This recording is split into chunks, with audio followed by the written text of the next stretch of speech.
Morning, everyone. Peter Dhu's my name, public speaking trainer and coach. Today's session's about dealing with questions, difficult questions, left field questions, even questions you may not know the answer to. And I think it's really important to be able to respond to questions. If you're a trainer, if you're a consultant, if you're a speaker, whenever you're on stage, you're delivering content, information, and people will want to know more. They'll be curious. They may even challenge you. And to maintain your credibility, to maintain your authority, I think you need to be good at responding to questions. So today's webinar, how to respond to questions effectively, confidently. Let me share my screen. Question and answer mastery, tools to handle those difficult, those unwanted, those contentious questions. So as always, ask questions as we go, participate, take notes, and think about your own circumstances. When have you struggled with a Q&A? Moving forward, what might you do differently to enhance your Q&A? Just to take it to the next level. A good Q&A can really polish and be the icing on the cake for you as a presenter, as a influencer, as a content expert. A bad Q&A can really drop your credibility down in the eyes of the audience. So, is there anything I'm going to share with you that you can use? That's the important thing. What can you take away from today's webinar? First of all, the reality of question and answer. It's not the presentation that gets you, it's the questions. We can prepare for our presentation. We might still be nervous, but we prepare and we have our safety nets. Maybe we've got our PowerPoint slides. We've got our little cheat sheet up front in case our mind goes blank. But then the Q&A, that's unscripted. So I'm going to share with you some simple frameworks, some simple tips to help you stay in control, even if it's a difficult or left field question, so that you can be more effective with your Q&As. So part one, with most things, they say it's preparation that sets up your success. As it is with question and answer, if you do great preparation before you go on stage, you're more likely to have a good question and answer session. So what do I mean by control the Q&A, set it up before it starts? So up front, let people know when you'll take questions. Can I ask you all to hold your questions to the end? Please interrupt me and I'll take questions as we go. Now, for today's webinar, there is a chat box. Feel free to drop your question in the chat box at any time. And when you drop it in the chat box, I will look at it and I'll decide if I'm going to answer it there and then, or I'm going to hold it to the end. If you're running a short presentation, let's say you've got 15 or 20 minutes, can I suggest to you that you don't ask people to take questions as you go? If you say, thanks for inviting me here, I've got a 20-minute session, I want to share some interesting information with you, please ask questions as we go. You might get a question 5 minutes in that takes you down a rabbit hole that's a little bit contentious and you then don't finish your content. If I have a 20-minute presentation, I will say up front, thanks for inviting me today. I know there's going to be a lot of questions. Can I get you to all hold your questions to the end of the presentation? I'm going to save 5 minutes for your Q&A. And if I don't get to your questions, send me an email and I'll answer your questions after the session is finished. Or feel free to remain behind and ask me a question at morning tea.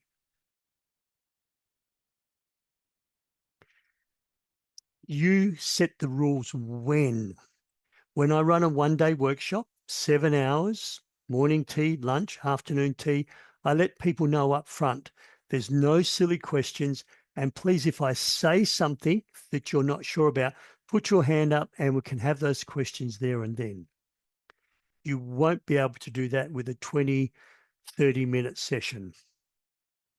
The second thing is how upfront, set the rules. How are you going to handle the questions? Hands up. I need hands up because I don't hear all that well, and the hand up shows me that someone's asking me a question and I can then read their lips. I've been to a big conference with 500 people where Slido is the way they use, and you can also use Mentimeter. So what they do is they give you a link and you grab your mobile phone and you go to that link and you type your questions in. My mobile phone at the moment is my countdown, my timer. So I'll put that back down. So how are you going to deal with your questions? I've seen people have palm cards and they have other people in the room. If you have a question, put your hand up and the person will give you a palm card, write it down. That's probably old-fashioned Slido. And at the end, you can aggregate questions, and probably there'll be 4 or 5 people that have asked a question using different words, but it's the same question. So how do you want your questions to be asked? Interrupt me. Please write it down. Please enter it on Mentimeter, or I'm going to run a Slido session and I'll get to those questions at the end.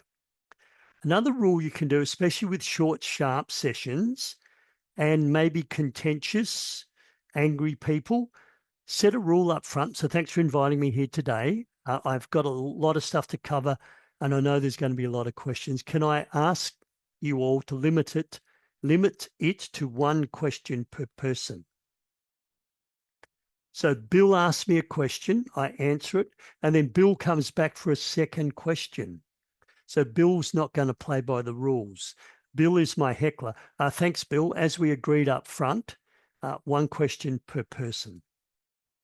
I do value your question. Please come and see me after or send me an email. Right, I've got another question over here. So set the rules of how you're going to handle your question and answer up front. If you don't, and you ask me a question and I say, look, sorry, can you hold your question to the end? Or sorry, you've already had a question. I want 1 question per person. I now appear a little bit evasive, a little bit disrespectful, like I'm avoiding the question. If I've set the rules up front, as mentioned, 1 question per person. As mentioned, can you hold your questions to the end? This is really going to make your Q&A session run smoothly and in a way that you can handle it and be confident.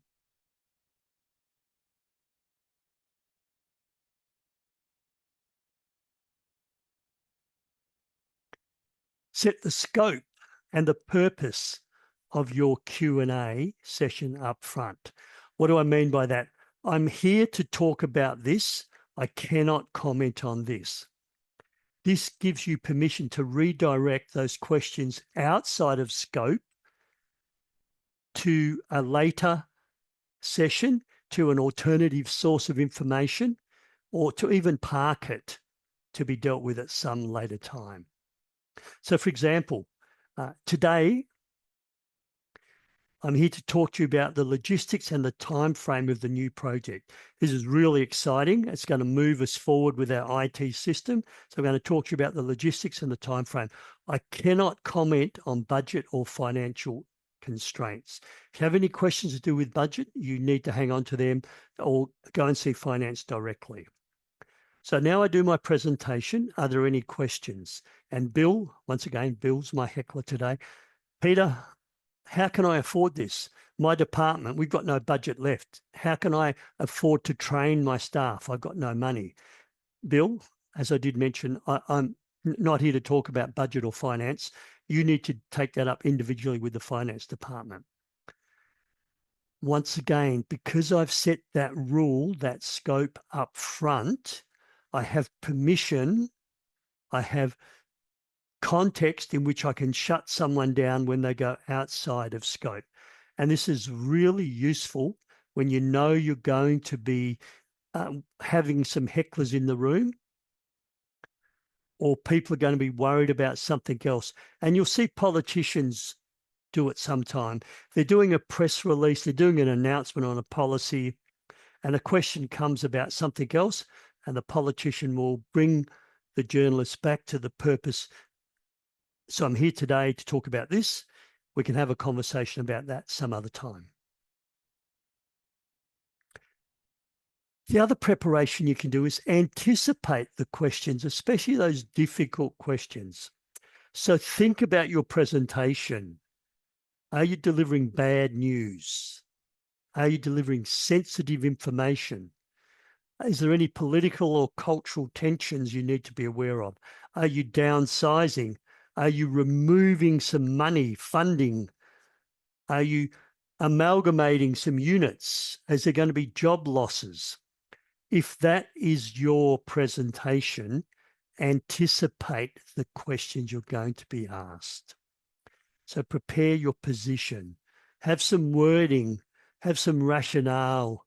And as I said, set your boundaries. I'm here to talk about this. I can't talk about that. So prepare those answers for those difficult questions. You're delivering bad news. You know what questions you're going to be asked. You're delivering unpopular information.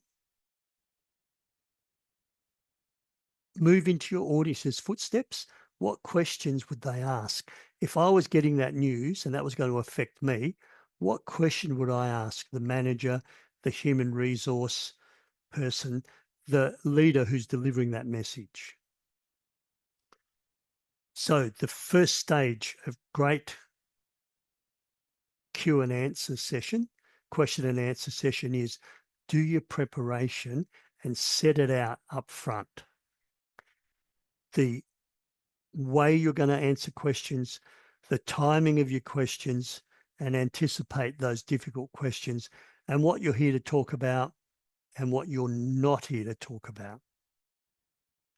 So part 2. So now we've got the questions. We've done all the prep work and all the questions in the moment. So here's some tips for you. Do not rush. People understand that question and answer puts you under pressure. The job interview panel, this is another question and answer scenario. The job interview panel knows you're under pressure and is happy to give you a little bit of time. Pause deliberately. I like to pause for 2, maybe 3 seconds. Not only for Q&A, but at the start of my presentation. That pause just gives me that time to breathe, gather my thoughts, and start strong. Even more powerful with question and answer. So reframe silence. Silence gives you that thinking time. It's not a weakness.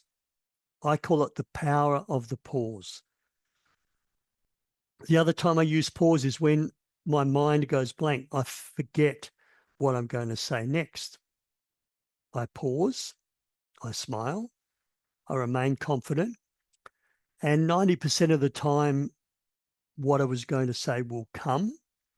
And if it doesn't come, I will move on to the next point, or I will move on and say something else. And then later on, I'll remember what I forgot to say and I can weave it back in later on. Pause is better than sorry, where was I now? Oh, that's really, that's tough. Just pause. One of the keys to off-the-cuff speaking, and question and answer is off-the-cuff speaking, is to remain calm while under fire. You're at the job interview. You've got the heckler in the room. Bill's asking you a difficult question. So how you stay calm under fire is your nonverbal communication, your tone, your pace, that feeling comfortable with pause, and the body language. I maintain eye contact. I don't look away. Yeah, sorry. Look, you really got me there. Remain calm while under fire. Remember, your credibility, your position as a content expert is being judged as much by your composure, your presence, as it is by your content. Your presence, your poise, your connection with the audience is as important as delivering 100% content. So stay calm while under fire. As well as the pause to gather thoughts, I like to paraphrase or ask a clarifying question. So if I hear you correctly, you're asking me how long this new project is going to take, the time frames, if I hear you correctly. Now, it does several things. And if I use different words and the person still nods, then I've now got greater understanding of the question. I can repeat the question using exactly the same words. Then I've got no more information. Now, just a word of caution here. Politicians will paraphrase to change the intent, to change the purpose of the question, and then go off and answer something that was not the question that was asked. And you'll see that on TV all the time. They will go back to what they want to say, ignoring the question. It doesn't work in the real world in leadership, in job interviews. Repeat the question, paraphrase using slightly different words. The person nods. You've now got greater understanding. You can also ask a clarifying question. Can you tell me a little bit more about what you mean by that? Now, what does this do? It buys time. Pause, 2 to 3 seconds, is one way of buying yourself a little bit of time. But when I'm repeating the question, I'm freeing up my mind to work out, how am I going to answer this question? What do I know about it? Do I need to use pros and cons? Am I going to use past, present, future? Who's in the room? Do I need to tone my response down? Are there any cultural sensitivities I need to be aware of? Also, when I repeat the question and the person nods, it ensures I'm accuracy of what I've heard. It ensures accuracy so that I can respond to that question and not be the politician and go on a rant or a sidetrack down a rabbit hole and answer the wrong question. And it's a way of showing respect. So if I understand you correctly, you're asking me, what do I think the time frame's going to be for this new project? Are they achievable? Person nods, then I go on and answer that question.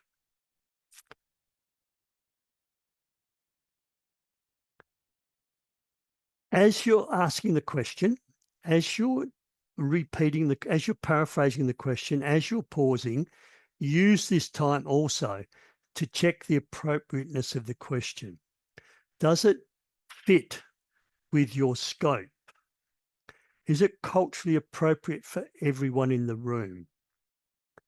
If yes, then go ahead, answer the question. If no, if it's not within scope, if it's a little bit contentious, then you might decide to take it offline or redirect it. That's slightly outside what I want to talk about today. Happy to talk about this after the session ends. The person you need to speak to about this is our finance director. Or I'm running another session on the budget in another week. Can you hang on to that question next week when we have our follow-up team meeting, where I'm going to have all the financial figures for you. One of the things we can do is we can look at the room, our peripheral vision, and when someone asks a question, if everyone in the room nods, we've kind of got permission, we've kind of got indication we need to answer it. If everybody does this, when Bill asks a question and we all do this, I now know that if I answer Bill's question, I risk losing all of you. So, Bill, that's an interesting question, a little bit outside of scope of today. I've got some thoughts. Let's have a chat after the session. So, answer if appropriate, be clear, be direct, stay within your scope that you set, and often keep it simple. Less is often more. I've seen a 5-minute Q&A session where the speaker took the first question and took the whole 5 minutes to answer that question. If you don't know, don't bluff. I ask people in my workshop, hundreds and hundreds and hundreds and hundreds of people, put up your hand if you know 100% of everything there is to know in your area of expertise. You are omnipotent. You know everything, and nobody has put their hand up yet. So it is realistic that one day you will get asked a question that's valid, relevant, your area of expertise, and you don't know the answer. You don't have the data at your fingertips. You haven't read that journal article. Then what you do is you take it on notice. Our politicians take questions on notice. Great question. I don't want to mislead you. Let me get back to you by the end of the day. That's an interesting question. I don't have the data at my fingertips. I do have that information. As soon as the meeting's finished, I'll go back and I'll extract that data from the spreadsheet and I'll send an email to everyone. That's called questions on notice. And it's important when you take a question on notice. So when you get a good question related to your topic within scope, you don't have the answer, you don't panic. Remember, remain calm while under fire. Thanks, Bill. That's a really great question. I don't have that information at my fingertips, but let me find out and I'll get back to you by the end of the day. Thanks, Bill. We've got another question over here. Questions on notice. Great skill to have in your toolbox when you get a valid question and you don't have the answer right at your fingertips. Despite your preparation, every now and then you will get a good question. Here's the thing. You can really only take it on notice once. Let's say you go to another meeting next week, different group of people, different audience, and you get the same question and you say, well, let me take it on notice. Then people will know that you haven't done the work to fill that void, to fill that knowledge gap. So part 3, staying in control, even when it's difficult. So here's some thoughts. You are not there to answer every question perfectly. You are not there to please every individual. So Bill is not going to be happy. Bill the heckler is not going to be happy. I haven't answered his finance question. I've taken questions on notice from Bill. He's not going to be happy, but the majority of the audience are going to be relatively happy. You are there to serve the audience as a whole, which is why I mentioned if the body language, everyone says, they're all letting me know they don't want me to ask Bill's question. Or if they do this, they're now letting me know the audience as a whole wants me to answer Bill's question.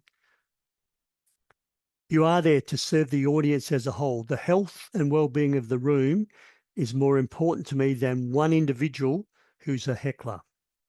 I'm going to stay aligned to my purpose, which I've set up front, what I'm here to talk about. I'm going to maintain control of the session. And one of those things might be one question per person. Thanks, Bill. You've already had your question. We've got another question here. So the key principle, not every question deserves a full answer, but every question deserves a professional response. Taking it on notice outside of scope. This is not what we agreed up front. With respect, professional response. So in summary, simple model. Before the question, set yourself up for success. Set the rules, set the scope, how you're going to deal with it, anticipate tricky questions. During the question, remain calm while under fire. Pause, paraphrase to get clarity, filter, is it appropriate? And after the question, you either answer it or you're going to redirect it. I'll take that on notice. You need to go and see finance. Let me find out and get back to you. Q&A. What are you going to do when you get a difficult question? So tomorrow I am in Shepparton in this room, in my hotel room. Tomorrow I'm running Thinking and Speaking Off the Cuff. Then back in Perth, 29th of April. Coming up in Perth again in June, 3 workshops. My next webinar, for those of you who enjoy the webinars, is how to have one message and have real impact, as opposed to scattergun. Lots of messages and people walk out not on the same page and little impact. So you know how to reach me. I'd welcome your feedback. What's one thing you're going to do as a result of this webinar? So Peter Dhu here, public speaking trainer and coach. Remember, your Q&A session can determine whether you're elevated and you maintain that expertise, that leadership, or a bad Q&A can drop you to a place of, I don't think Peter knows as much as he thinks he does. That credibility is not going to be there. So wishing you well in your public speaking journey, especially wishing you well in your next question and answer session. Bye for now.